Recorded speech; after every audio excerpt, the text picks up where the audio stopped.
sanando las heridas y recuerdos dolorosos en el matrimonio. Dice Isaías 61, del 1 al 4. El Espíritu de Jehová, el Señor, está sobre mí, porque me ungió Jehová, me ha enviado a predicar buenas nuevas a los abatidos, a vendar a los quebrantados de corazón, a publicar libertad a los cautivos y a los presos apertura de la cárcel, a proclamar el año de la buena voluntad de Jehová y el día de venganza de nuestro Dios, a consolar a todos los enlutados, a ordenar a los afligidos de Sión se les dé gloria en lugar de ceniza, óleo de gozo en lugar de luto, manto de alegría en lugar de espíritu angustiado, y serán llamados árboles de justicia, plantío de Jehová para gloria suya. Reedificarán las ruinas antiguas y levantarán los asolamientos primeros y restaurarán las ciudades arruinadas, los escombros de muchas generaciones. El daño de las heridas no sanadas. Todo matrimonio sufre heridas. ¿Por qué un matrimonio podría enfermar? Porque en todo matrimonio se producen heridas en algún momento. Y si esas heridas no sanan rápido, aunque sean pequeñas, se infectan y la infección crece y daña todo el cuerpo. Nos herimos unos a otros, intencionalmente o no. Grandes o pequeñas heridas, una palabra fuera de lugar, olvidarse del cumpleaños o aniversario, indiferencia, una mentira, un malentendido, una acción ofensiva, infidelidad, violencia física, violencia verbal, abusos, abandono, desprecios, falta de amor, falta de respeto, etcétera, etcétera. Cuando un matrimonio busca ayuda por algún problema en particular o porque simplemente no pueden ponerse de acuerdo, les confrontamos a la realidad de sus recuerdos dolorosos, a aquel galpón de las heridas. ¿Qué cosas les duelen aún? ¿Qué cosas les cuesta perdonarse o no pueden olvidar? ¿Pueden reconocer sus heridas, como por ejemplo los mencionados antes? ¿Creen que esas heridas han sido sanadas? Si han sido sanadas, gloria a Dios. Y este estudio les edificará para ayudar a otros. Si no lo han sido, este estudio es especialmente para ustedes y esperamos que sea de bendición. Consecuencias del vivir con heridas. Las heridas deben cerrarse. Las consecuencias de vivir con heridas abiertas son muchas. Una herida abierta sangra y puede manchar a los demás. Una herida abierta puede infectarse y enfermar todo el cuerpo. De igual manera, cuando una persona tiene heridas emocionales no cerradas aún, afecta toda la vida, emociones, mente, carácter y relaciones interpersonales, por lo que incluye especialmente el matrimonio. Cuando dentro del mismo matrimonio se han experimentado situaciones dolorosas, aunque sean aparentemente insignificantes, si no se sanan, si no se perdonan o se aclara la situación, la relación se dañará, inevitablemente de muchas maneras. Solemos tapar esas cosas que nos molestan, que nos hirieron de alguna manera y seguimos la vida disimulando para pasarla bien. Preferimos olvidar los pequeños incidentes, pero la acumulación de estos pequeños recuerdos dolorosos, a los cuales Dios les llama zorras pequeñas, son las que poco a poco carcomen el matrimonio, o como dice en Cantares 2:15, echan a perder las viñas. Esto puede ser en forma de resentimiento, sospecha, amargura, celos, inseguridad, pelear por todo, alejamiento. Por ejemplo, supongamos que el esposo se olvida del día del aniversario de bodas y se va a comer con un amigo que hace mucho tiempo que no ve y justo llega a la ciudad. Mientras tanto, la esposa queda en casa sola y resentida. Cuando a la noche ella le recuerda de su aniversario, él simplemente pide disculpas, le da un beso y se duerme. Pasa todo el día siguiente y él nunca hizo nada por remediar su olvido, salvo que le trae un ramo de rosas. Parece que no le ha dado mucha importancia al incidente. Sin embargo, ella queda profundamente resentida, aunque no dice nada, pasa el tiempo y ella actúa normalmente, salvo que por dentro está resentida con su esposo. Se enoja por todo con él, cada tanto le dice alguna indirecta, que por supuesto él no entiende, y comienza a mostrarse más indiferente en sus relaciones íntimas. Él no sabe qué pasa y habla con ella para resolver la situación pensando que hay un problema a nivel sexual. Ella le resta importancia, negando que hay algún problema y diciendo que simplemente está cansada. Él se siente confuso hasta que ella no sea honesta con él y puede expresar libremente cómo se sintió ese día y él la comprenda y le pida perdón. La herida estará abierta en el matrimonio y comenzará a sangrar. Claro que no solo la acumulación de pequeños incidentes afecta a la relación. Hay con frecuencia situaciones muy dolorosas en el matrimonio que son difíciles de perdonar. El matrimonio no podrá salir adelante si primero no hurgan en todo lo que los ha herido en el pasado y están dispuestos a sanarlo como debe ser. Hablamos tanto de las cosas que cada uno ha vivido individualmente como las que son vividas en pareja. Veamos cómo los recuerdos dolorosos quedan grabados en nuestra mente. Arlene de Westmeyer lo indica de la siguiente manera, en forma muy resumida en su libro, Sanidad del Matrimonio. En primer lugar, algo sucede, sea bueno o malo. Nuestro consciente lo recibe y es la primera parte de la mente, la más superficial, es decir, todo lo que tenemos presente, fresco en la mente y lo recordamos bien. En segundo lugar, pasado el tiempo, el recuerdo de lo sucedido se va desvaneciendo y entra al subconsciente. Si pensamos un poco y alguien nos ayuda a recordar, lo subimos nuevamente al consciente y lo recordamos. A veces nos suceden cosas que nos hacen recordar lo olvidado como un video que pasa por la mente. En tercer lugar, el recuerdo baja hasta el inconsciente. Por el paso del tiempo o porque ha sido reprimido, no podremos recordar el incidente, pero no por eso ha dejado de existir. Está allí y afecta nuestras emociones, pero no podemos alcanzarlo para volverlo a traer al consciente. En el subconsciente y en el inconsciente, nuestros recuerdos son grabados como videos en donde están plasmadas nuestras emociones y escenas. Cuando experimentamos algo que se parece a la escena grabada, es como si se oprime el botón de video original y se vuelve a pasar a nuestro consciente las mismas emociones y sin saber la razón sentimos y actuamos como en la experiencia original. Para ilustrarlo mejor, vamos a un elemento que usamos todos los días, nuestra computadora. Un archivo podemos tenerlo en la pantalla, le hacemos un clic en la pantalla, lo traemos, lo vemos, lo leemos y lo tenemos fresquito. Eso es como si fuera nuestro consciente. El subconsciente es cuando nosotros tenemos el archivo y lo mandamos a una de nuestras carpetas internas dentro del disco rígido, siempre va a estar ahí y cuando lo necesitamos lo llamamos y lo traemos a la pantalla. Esto sería nuestro subconsciente. Y en tercer lugar, tenemos un archivo que a lo mejor está contaminado y sin darnos cuenta lo mandamos al reciclado. Ese archivo en el reciclado siempre va a afectar la computadora porque está dentro de la computadora, aunque no lo veamos, aunque no lo toquemos, aunque no vayamos a él, aunque no le prestemos importancia, ese archivo va a contaminar el resto de la computadora por el hecho de que está contaminado y este vendría a ser nuestro inconsciente. Esta es una forma de ilustrarlo, una forma simple con algo cotidiano, como nosotros todo lo que vivimos nos afecta de una o de otra forma. Este ejemplo nos lleva directamente a la razón en que si nosotros no hacemos limpieza de nuestros archivos, tanto en el consciente, en el inconsciente como en el subconsciente, nosotros no podremos estar limpios para no estar sujetos a aquellas cosas que son de nuestro pasado si nosotros no ponemos un punto final y decidimos limpiar nuestro pasado. De la misma forma como cada tanto limpiamos nuestra computadora y sacamos todos los archivos contaminados o ponemos a funcionar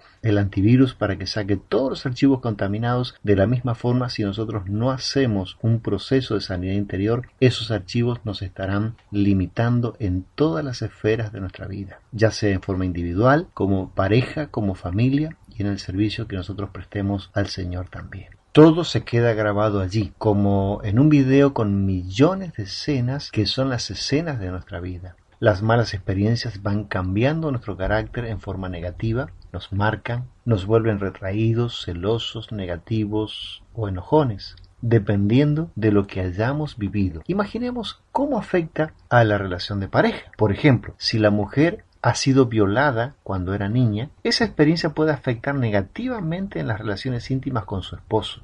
Si ha sufrido engaños reiterados en alguna pareja anterior, en el matrimonio se mostrará celosa. Nos ayuda mucho el saber que podemos ahondar en nuestros recuerdos para traerlos al consciente, aunque duela, para allí tratar con ellos y sanarlos. Lo que está en el inconsciente tal vez ya no podamos, pero el Señor puede aún sanar lo que está allí. Solo Él sabe lo que hay en nuestro inconsciente y qué nos afecta negativamente. Podemos pedirle a Él que lo sane, pero veamos qué hacemos con lo que sí podemos llegar a recordar con un poco de esfuerzo y oración. Al principio leíamos Isaías 61 del 1 al 4. Es un texto que nos trae la seguridad que el deseo del corazón de Dios es nuestra sanidad y libertad, y que si nosotros lo queremos, Él puede hacerlo y lo hará. Segundo, querer ser sanado en primer lugar. Hay personas que no desean serlo. Parece que se aferran a su dolor y sienten placer en estar en medio de los conflictos. También les gusta vivir como víctimas. En ese caso, nadie podrá ayudarles, ni siquiera Dios mismo.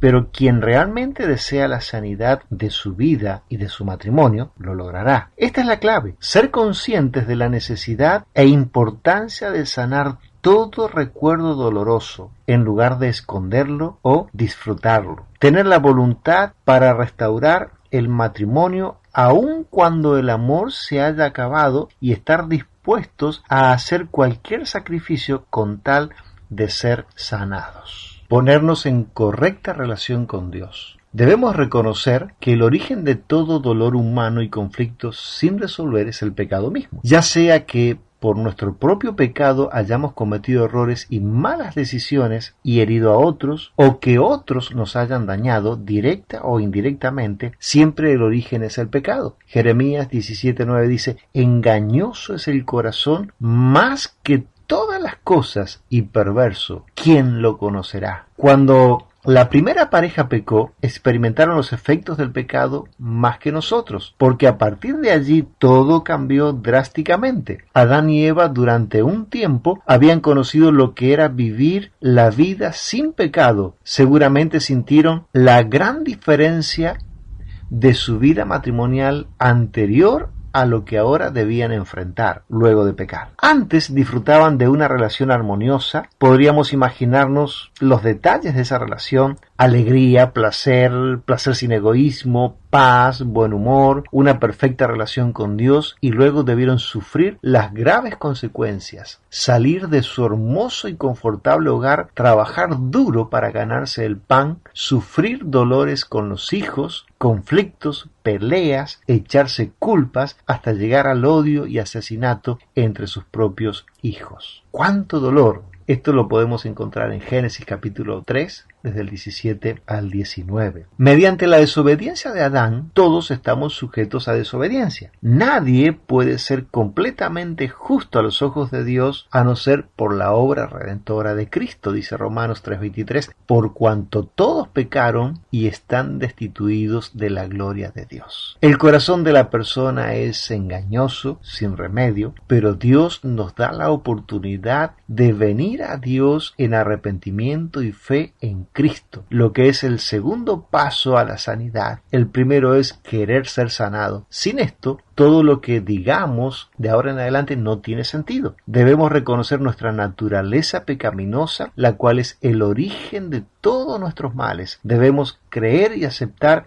que solo en Jesucristo tenemos el perdón de todos nuestros pecados y la libertad absoluta de la esclavitud. Romanos 5:8 nos dice: mas Dios muestra su amor para con nosotros en que, siendo aún pecadores, Cristo murió por nosotros. Él ofrece vida diferente. Juan 10:10 nos dice: el ladrón no viene sino para hurtar, matar y destruir. Yo he venido para que tengan vida y para que la tengan en abundancia. Tendremos problemas y conflictos naturalmente, pero podremos salir adelante de ellos si nos ponemos en correcta relación con Dios a través del arrepentimiento, el perdón y la fe en Cristo. No importa quién fuiste antes o qué cosas hiciste mal o qué cosas te hicieron para dañarte. Ahora eres una nueva criatura, un hijo de Dios, perdonado, sentado en los lugares celestiales en Cristo Jesús. Enfrentar el pasado doloroso. Muchas personas eligen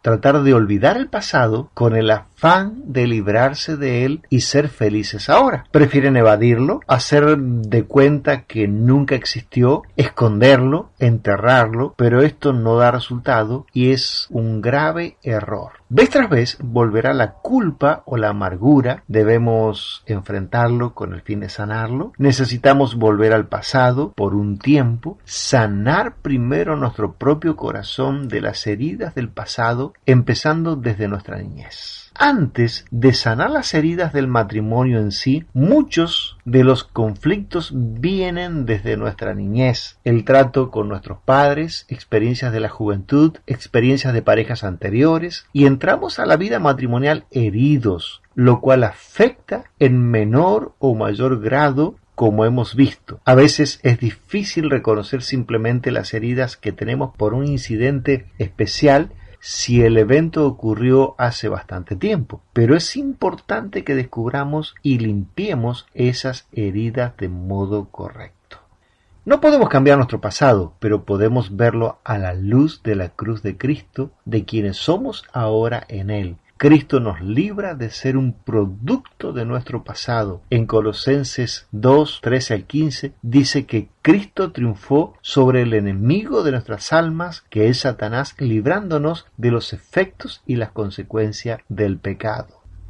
Nuestra lucha es a diario y es contra Satanás. Él nos lleva a pecar. A las consecuencias del pecado las llamamos ataduras. Pueden ser culpa, vergüenza, amargura, temor, odio, resentimiento, enfermedades físicas, traumas, falta de concentración en Dios, ataduras sexuales, etcétera, etcétera. Podemos escoger seguir atados o ser liberados. Por ejemplo, si fue abusado, eso produjo en mi alma resentimiento, odio, temor y mucho más. Le podemos llamar ataduras o heridas del pasado. Podemos decir que fueron causadas no por mi pecado, sino por el pecado de otro en mí. Pero de todas maneras yo soy quien sufre las consecuencias de ese pecado. En otras palabras, Satanás fue la raíz de ese abuso, pues él estaba detrás de la persona que me abusó y produjo también en mí temor u odio, etc. A lo que podemos llamar ataduras. Es una puerta abierta para que el enemigo me tenga controlado. Me toca resolver a mí mismo eso. Ya no podremos volver al pasado y borrar lo que pasó literalmente, como hizo Superman en su película. Pero sí podemos borrar lo que ese suceso produjo en nosotros para que no afecte más nuestro presente. Debes descubrir las causas que le dan autoridad al enemigo para afectar tu vida. Básicamente hay 3 áreas en nuestra vida. Área del cuerpo, ataduras físicas, abortos, abuso sexual y físico, adulterio, fornicación. Área del alma, ataduras de odio y de miedo son las más importantes, causadas por circunstancias diversas como rechazo, abandono, burla,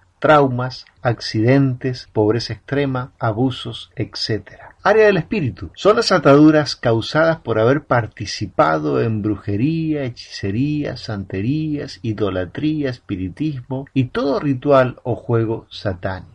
Cuando ya tenemos las causas que originaron la herida en nuestra vida, cuando ya hemos identificado ese pasado doloroso, es ahí cuando necesitamos detenernos un momento. Es como regresar al pasado por un ratito, tratando de recordar todo lo que hemos sentido y vivido. Emociones negativas hacia las personas o también hacia los lugares. Imaginamos olores, circunstancias que nos causaron daño. Tal vez pudimos haber sentido mucho enojo, miedo, soledad, terror, inseguridad, tristeza, vergüenza. Muchas emociones diferentes. Luego que el Señor nos ayude a recordar cada cosa, hagamos una oración en voz audible, tal vez con la ayuda de un pastor o un consejero, mencionando cada uno de estos sentimientos y sucesos y renunciando a ellos en el nombre de Jesús. Renunciar significa volver los pasos atrás, confesar el pecado propio o atadura causada por el pecado de otros. Es importante reconocer todo lo que hemos sentido y aún sentimos en este mismo momento, sin temor ni vergüenza ni culpas, porque es así como el Señor puede sanarnos, es decir, enrollo esto que pasó y lo pisoteo, lo tiro a la basura en el nombre de Jesús. Cada recuerdo negativo lo aplasto en el nombre de Jesús. Luego pedirle al Señor que Él venga y cubra el vacío que se ha producido. Y reemplazamos todo sentimiento negativo por uno que sea de Él y sane la herida. Tenemos que decir que hay situaciones muy duras, muy fuertes, sobre todo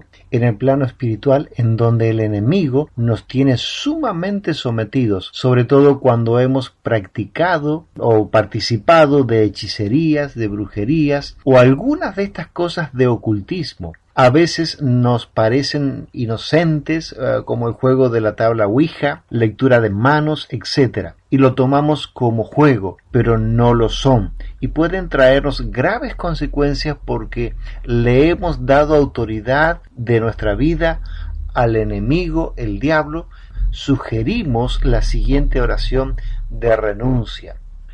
Confieso el haber participado en, póngale el nombre que sea, la situación que sea, y te pido perdón, Señor. En el nombre de Jesús renuncio a toda autoridad que le concedí sobre mi vida, a el nombre del hechicero, brujo, la imagen o lo que sea, que usted sepa, y a todo espíritu diabólico que opera en él, y a todo compromiso con él, y se lo doy a Jesucristo. Otros ejemplos: renuncio en el nombre de Jesús a toda atadura sexual y espiritual, ahí coloque el nombre de la persona, y a la autoridad que le concedí, sometiéndole y participándole en mi cuerpo. En el nombre de Jesús renuncio a todo odio que tengo hacia, ponga el nombre de la persona, por haberme hecho, y ahí especifica la causa, lo perdono y lo bendigo en el nombre de Jesús. La libertad está en tus manos. Es tu decisión y el yugo es roto por el poder de Jesucristo. Al vaciarnos de nosotros mismos y de todo pecado, necesitamos ser llenos de Él para que Él nos renueve, nos fortalezca en la lucha por continuar el proceso de sanidad y enfrentar las nuevas pruebas que vendrán.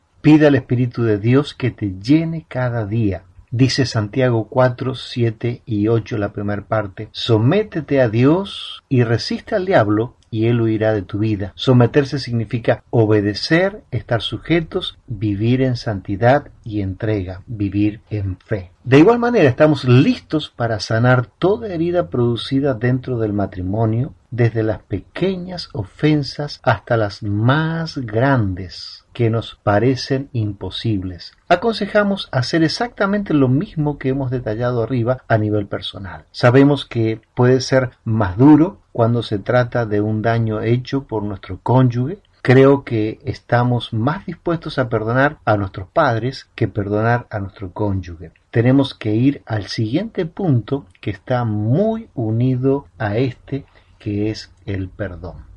Perdonar a nuestro cónyuge. Quizás alguna de estas respuestas se relacionan contigo o te sientas a lo mejor un poco identificado o identificada con ellas. Pensé que había perdonado a mi pareja, pero el dolor no se ha ido. ¿Cómo puedo perdonar si ni siquiera quiero volver a verle la cara? Él o ella no merece el perdón. Lo que hizo es tan impensable que ni siquiera quiero pensar en ello y menos perdonar. No estoy preparado para perdonar. Me sigue doliendo demasiado. Estas quizás sean algunas de las respuestas que están en tu corazón. Si se trata de someternos a Dios, el principal punto de obediencia es perdonar. Ponemos el tema del perdón como un punto aparte del anterior por la importancia que tiene dentro de la sanidad del alma y del matrimonio específicamente. El camino para llegar a perdonar completamente muchas veces es largo, sobre todo cuando la herida ha sido muy profunda, pero siempre es posible cuando Cristo está por medio. Es difícil y doloroso, pero tenemos que decir con toda claridad que sin perdón no hay sanidad ni restauración. Nuestro corazón no puede ser restaurado por completo hasta que soltemos toda pesada carga que se llama resentimiento y odio y lo reemplacemos con la carga liviana que nos trae el perdón de Dios. Perdonar significa quitar la culpa, cubrir el pecado de quien hizo el mal,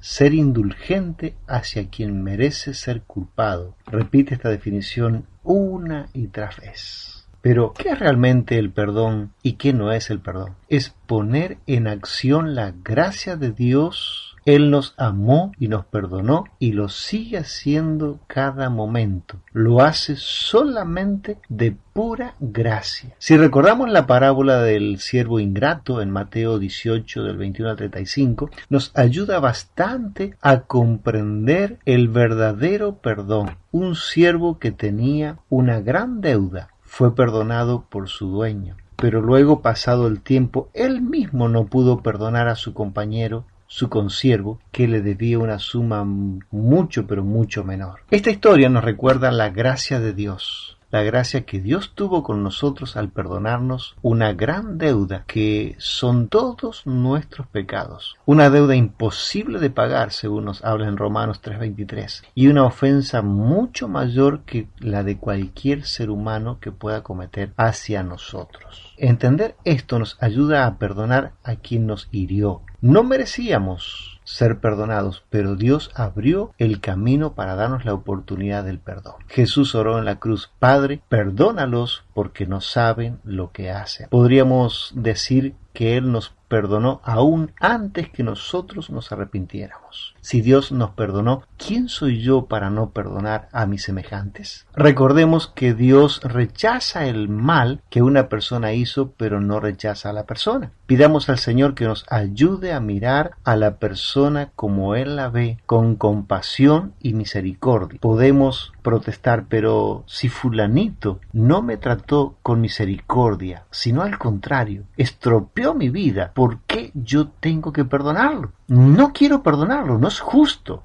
El mejor camino es decirle al Señor honestamente todo esto que sentimos, toda la bronca, el odio, la impotencia. Tal vez sintamos aún que la persona debe pagar por lo que hizo y estamos diciendo una gran verdad. No podemos perdonar nosotros mismos ni queremos. Podemos decir al Señor: Señor, no puedo perdonar a fulanito, y puede dar su nombre, ni siquiera quiero hacerlo, ni puedo pronunciar su nombre, pero ahora te entrego mi dolor, y así como me has perdonado a mí mis pecados con tu misericordia, decido en el nombre de Jesucristo tomar el amor y la misericordia de Cristo y dárselo a, ¿sabes quién será? Fulanito, menganito, aunque no lo merezca. Decido perdonar aunque no lo sienta. Repite vez tras vez esta oración audible, tal vez una vez por día, y verás que un sentimiento diferente de compasión de Cristo comienza a llenar tu vida. Y quiero decirte que, aunque no lo sientas, es un deber que tú tienes. Y la vida cristiana no se mueve por sentimientos. Nos ayudará a recordar que a los ojos de Dios todos hemos hecho cosas malas por igual y debemos sufrir y pagar por lo que hemos hecho. El Señor también se siente triste y se enoja con nuestras injusticias, pero Él, en su grande misericordia y gracia, envió a Cristo para morir en nuestro lugar y perdonarnos. Por eso, cuando tenemos estos sentimientos que no nos dejan perdonar, debemos entregarle a Él estas emociones y pensamientos, reconociendo que no tenemos esa capacidad de perdonar, pero Él sí la tiene. Nuestras emociones están tan dañadas que no podemos. Entonces, pedirle que Él nos dé su capacidad de perdonar. Se trata de decisión más que de emoción. Una decisión hecha en fe. Las emociones le seguirán. Declarar la verdad de la palabra de Dios vez tras vez nos ayuda a ejercitar ese músculo entumecido de nuestras emociones dañadas. Recordemos lo siguiente: no sanamos primero para perdonar después, sino que perdonamos primero para después sanar. Si no perdonamos, ninguna herida sanará. Perdonar no es olvidar. Isaías 43:25 nos habla del tema, como también Jeremías 31:34, cuando dice que Dios no se acordará más de nuestros pecados. No está hablando de una amnesia de Dios, no está hablando de su naturaleza de olvidarse de algo, pero pensemos en esto. ¿Qué ha hecho Dios en lugar de solamente olvidar? Tuvo misericordia de nosotros y a pesar de nuestros pecados nos perdonó de una vez para siempre y ya no nos culpa. Esto es lo más maravilloso. es el amor a pesar de, que nos habla el Salmo 103 del 10 al 12. De igual manera nosotros es un error creer que olvidaremos lo sucedido, que inclusive perdonar no siempre significa que se cerrará la herida inmediatamente. No lo olvidaremos y tal vez nos sigue doliendo por un tiempo, pero ese dolor no tiene ya el poder de destruirnos ni alejarnos de la persona ni culparla más. Necesitamos perdonar sin límite. Mateo 18 del 21 al 22 nos habla de este tema. 70 veces 7 puede significar perdonar por la misma ofensa, ya sea que se sigue produciendo en el presente o que sucedió hace tiempo y que ya hemos perdonado. Muchas veces el dolor o el rencor pueden volver a tu vida. Aunque hayas perdonado, necesitarás pedirle que Él te renueve tu fe, te fortalezca para seguir perdonando. No te culpes por el regreso de tus emociones. El perdón en este sentido es un proceso y muchas veces largo, muy largo.